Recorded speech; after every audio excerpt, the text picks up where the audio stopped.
Alléluia, gloire à toi, Père, pour cette opportunité d'encourager ta fille et tous ceux-là qui pourront recevoir cette méditation.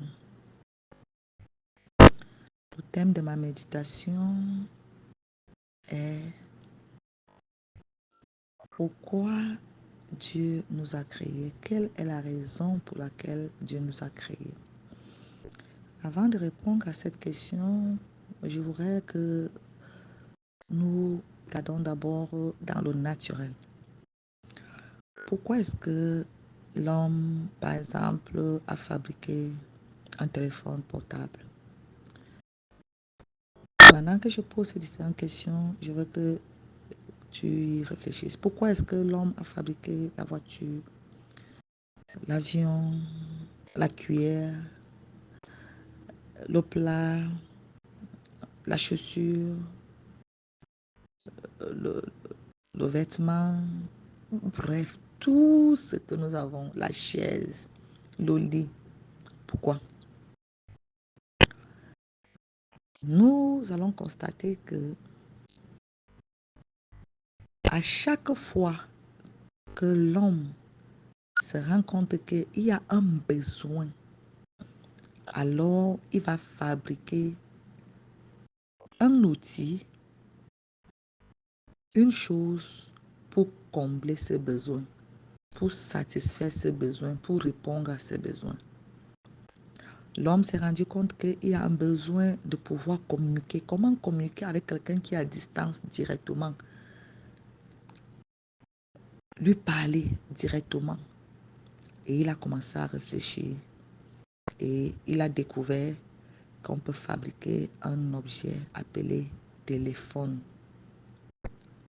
Parler avec quelqu'un à distance. L'homme a réfléchi. Comment faire pour quitter d'un point A à un point B en peu de temps? Il a commencé à réfléchir à fabriquer les engins. Vélo, moto, voiture, avion, bateau et tout cela. Comment faire quand je veux manger la nourriture? Est-ce qu'il doit seulement utiliser les mains? Il a dit, quand par exemple la nourriture c'est un bouillon, comment je vais manger le bouillon avec les mains? Il fabrique la cuillère, il fabrique la fourchette pour peut-être prendre ce qui est dur dans le plat ou l'assiette pour mettre sa nourriture. Bref, la chaussure, comment est-ce que ça va marcher?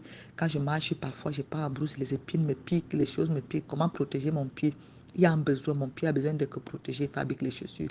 Oh, il y a les intempéries, parfois il fait froid, parfois il fait chaud. Est-ce qu'il va seulement rester nu comme ça là? Est-ce qu'il va seulement continuer à me couvrir avec les feuilles de figuier comme Adam et Ève? Il a commencé à fabriquer les vêtements.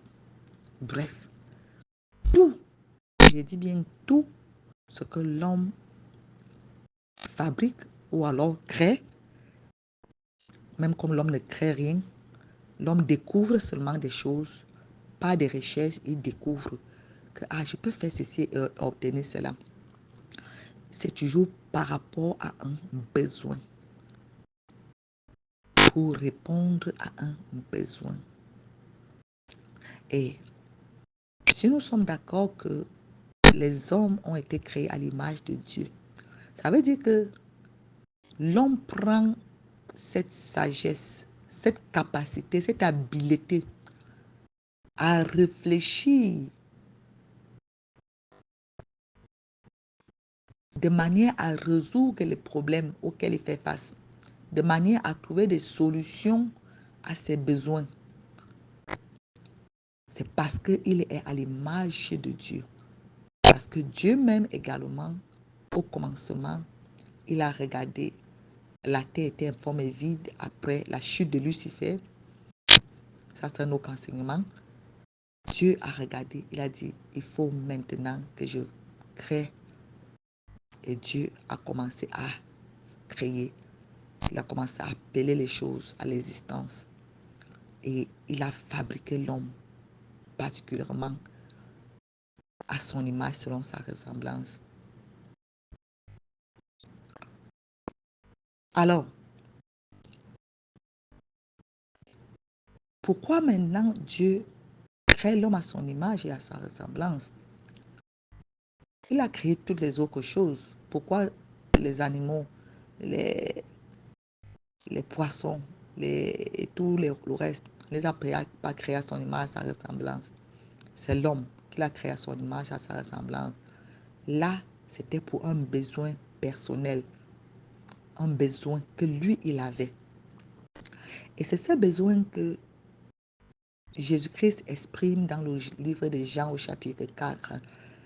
Je vais t'encourager à lire tout le chapitre, mais je vais paraphraser. Jésus-Christ fait une rencontre avec la femme samaritaine au puits de Jacob. Cette femme partait puiser de l'eau. Elle avait un besoin de l'eau. Et elle arrive et Jésus-Christ lui dit, donne-moi à boire. Elle commence à argumenter avec le Seigneur. Comment tu peux me demander à boire, toi qui es juif, nous sommes les Samaritains, il n'y a pas de rapport entre nous. Vous connaissez l'histoire, il faut encore relire. Jésus-Christ lui dit, si tu connaissais la grâce de Dieu et qui est celui qui te demande à boire, c'est toi-même qui lui aurais demandé à boire et t'aurais donné de l'eau vive. La femme lui dit, mais comment tu vas puiser? Tu n'as pas de récipient, parce qu'elle comprenait l'eau au premier degré, au sens propre. Or, Jésus-Christ parlait de l'eau de vie qui est lui-même. Alors, Jésus-Christ lui dit, si tu bois l'eau aussi, depuis que tu bois l'eau, si tu viens puiser l'eau aussi, là, tu as toujours soif. Mais si tu bois l'eau que moi je te donne, tu n'auras plus soif. Et cette femme a dit, s'il te plaît, donne-moi de cette eau. Après qu'elle ait argumenté avec sa religion, nous on adore sur la montagne, vous adorez, vous dites qu'il faut adorer à Jérusalem. Jésus lui a dit, vous adorez ce que vous ne savez même pas. Le salut vient des Juifs. Cette femme a dit, moi je vais cette eau. Ça veut dire que elle a cru en Jésus-Christ. Jésus a dit, l'heure est venue. Ce n'est plus sur la montagne, ce n'est plus à Jérusalem. Mais le Père a besoin. Le Père cherche des vrais adorateurs. Ceux qui vont l'adorer en esprit et en vérité. Voilà le besoin de Dieu. Donc Dieu a créé l'homme parce que Lucifer, qui était l'adorateur, le chef d'orchestre, s'est rebellé au ciel. Il a été précipité sur la terre et c'est lui qui a apporté le chaos pour rendre la terre informe et vide. Et quand Dieu recommence donc à créer, il crée l'homme avec pour besoin maintenant, j'ai besoin maintenant d'un adorateur que je ne vais plus faire de manière extravagante parce que Lucifer était créé avec les pierres précieuses. Tu peux voir cela dans le livre d'Ésaïe au chapitre 14. Il était un astre lumineux, son nom c'est Lucifer. Il était beau, mais à cause de cela, il s'est enflé d'orgueil. Au lieu de continuer juste à adorer Dieu comme c'était son utilité, il lui voulait maintenant devenir Dieu. Il voulait maintenant être adoré, et lui d'être l'adorateur, il voulait devenir celui qui a adoré. Alors Dieu dit, maintenant je vais te confondre. Je vais plus créer un instrument pour m'adorer avec des pierres précieuses. Je vais maintenant prendre cet instrument à partir de la boue, mais je vais mettre en cet instrument ma nature, mon esprit, une partie de moi. Je vais souffler en cet instrument. Et il crée donc Adam et il souffle en lui son esprit.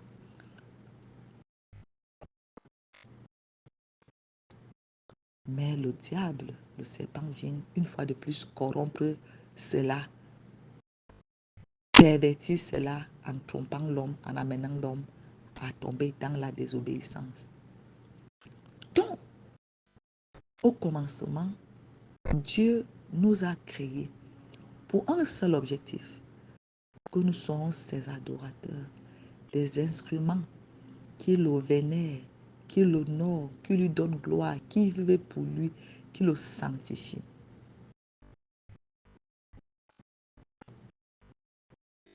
Alléluia. Et c'est ça que Jésus-Christ vient donc rétablir. C'est ça que Jésus-Christ vient restaurer. Il dit à la femme, le Père recherche des vrais adorateurs. Oh, quand on dit vrais adorateurs, ce n'est pas juste le fait de chanter. ou le fait de crier. C'est le fait de déposer sa vie sur l'autel du sacrifice comme un parfum de bonne odeur pour Dieu. Dans le livre de la Genèse, lorsque Abraham, Dieu lui a demandé de lui sacrifier son unique, son Isaac. La première fois que le mot adorer, le verbe adorer va apparaître dans la Bible, ça va apparaître avec Abraham. Abraham dit à ses serviteurs qu'il laisse au pied de la montagne, restez là. Moi et le jeune enfant, nous allons monter sur la montagne pour aller adorer Dieu. En quoi consistait cette adoration? Ce n'était pas d'aller chanter, d'aller danser, d'aller crier, mais ça consistait à aller déposer sur l'autel du sacrifice ce qu'il avait de plus précieux, ce qu'il aimait le plus. Donc les vrais adorateurs que le Seigneur a besoin qu'ils recherchent, ce sont ceux-là qui déposent leur vie. Parce que nous aimons tous nos vies sur l'autel du sacrifice de la croix du calvaire pour dire Seigneur, je vais vivre pour faire ta volonté. Je m'abandonne à toi. Parce que c'était ça Abraham était en train de dire, Seigneur, tu as demandé. Ce que tu as demandé, c'est ce que j'ai fait. J'obéis à ta voix. J'obéis à tes instructions. Je n'ai pas envie de faire ce qui me plaît. Même comme ça me fait mal. Ça me fait mal de me séparer de mon fils. Mais c'est toi qui m'as donné ce fils et je te le redonne. Les bien-aimés, ma fille et tous ceux-là qui vont écouter cet audio. Si nous voulons être de vrais adorateurs qui plaisent à Dieu, nous devons accepter que nos vies soient déposées à ses pieds pour faire sa volonté. Abandonner, nous abandonner, abandonner les choses du monde. Abraham et son fils sont quittés de leur maison, quittés au milieu des serviteurs, montés sur la montagne. Ça veut dire qu'il y a les choses que nous devons quitter, que nous devons laisser en bas, que nous devons laisser tomber. Parfois, ce sont des relations compromettantes, compromettantes, je pense bien comme ça on dit en français. Parfois, c'est un style de vie que nous menons. Au fond de nous-mêmes, nous savons que ça ne plaît pas à Dieu.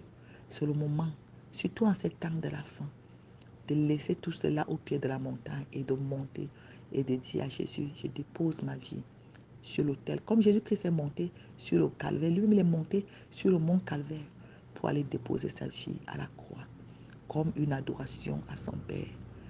Et c'est ça que nous sommes également appelés à faire, vivre pour l'adorer, abandonner les futilités, les vanités du monde, mais pour mettre Jésus-Christ en priorité et en premier. Ne pas vivre selon le craint du monde. Ne pas vivre selon les plaisirs, les convoitises du monde. Mais vivre chaque jour, sachant que je dois mourir dans mes convoitises. Je dois mourir à moi-même. Voilà pourquoi Jésus-Christ a dit que si quelqu'un veut venir après moi, qu'il se charge de sa croix. La croix, c'est quoi? C'est un signe de la mort, parce qu'on va se crucifier. Voilà pourquoi Paul dit nous devons crucifier nos chairs. La chair a ses désirs, ses convoitises, selon Galates, au 5e chapitre. Les désirs de la chair, on doit les crucifier chaque jour. Nous devons déposer nos vies comme un signe de repentance, Seigneur. Pardonne-moi. Je me repens, Seigneur, du style et du rythme de vie que je menais, loin de ta face, hors de ta présence. Maintenant, je viens à toi. Je m'abandonne, Seigneur. Que toi, tu occupes la première place dans ma vie, dans tout ce que je fais. Quand je me lève le matin, que ce soit toi la priorité. Quand je pars au travail, quand je pars à l'école, où que je sois, que je vive pour élever ton nom, que je vive pour t'honorer et que le monde puisse te voir et te connaître au travers de moi, comme le monde a connu le Père au travers de Jésus-Christ. Et si nous sommes appelés les frères et les sœurs de Jésus-Christ, nous devons également être dans ces enfants qui font honneur à leur Père, pas les enfants qui déshonorent leur Père. Que le Seigneur te bénisse et bénisse tous ceux-là qui vont écouter cet audio. Je vais prier. Père, je te rends grâce pour ta parole. Je te rends grâce pour ton amour. Je te rends grâce parce que tu nous appelles tes enfants. Mais tu veux que nous soyons des enfants obéissants, pas les fils rebelles, pas les enfants de la perdition. Je prie donc au roi de gloire que tu accordes à tous ceux-là qui vont écouter le son de ma voix la grâce et le privilège, Seigneur, de dire, pardonne-moi Père, je reviens à toi, je me soumets à toi pour faire ta volonté. Tout comme le fils prodigue l'a fait, il a pris conscience, il est revenu vers son Père pour dire, Père, j'ai péché contre le ciel et contre toi, prends-moi comme ton serviteur. Il a abandonné, il a tourné le dos au plaisir du monde car il avait compris que ces choses ne lui apportaient rien. Là-bas, il avait été complètement dépouillé. Il est revenu nu et toi, tu l'as revêtu. Que ceux-là qui reviennent à toi, Seigneur, d'un cœur sincère, partout où l'ennemi les avait dépouillés et les avait rendus nus, Seigneur, sales, en haillons, Père, que tu les accueilles dans tes bras d'amour, que tu les revêtes de ta sainteté. Oui, que tu les laves dans le sang de Jésus. Oui, Seigneur, que tu leur donnes un cœur nouveau pour te servir, pour t'adorer. Oui, Seigneur, que tu les scelles à nouveau de ton esprit, que tu renouvelles ton alliance dans leur vie. Oh Père éternel, que tu leur donnes la place dans ta maison. Oui, Seigneur, auprès de toi, et que tu les gardes dans ton amour. Oh, merci Saint-Esprit de Dieu. Oh, rekashara bashima mama mama mama. Oh, rekasima mama roko sima mama karamba shima mama mama. Korokoseke masuma kashima mama mama. Merci Seigneur. À toi soit l'honneur, la gloire, la louange. Merci Saint-Esprit de Dieu de baptiser quelqu'un. Oui, par ta puissance. Au nom de Jésus-Christ. Au nom de Jésus-Christ. Amen, amen, amen, amen. Shalom. Je suis votre homme servante, la messagère de Dieu, Rachel Bonnouvelle Smith, depuis Ohio, aux États-Unis d'Amérique. Shalom. Que la paix du Christ soit avec vous tous. Au nom de Jésus-Christ. Amen.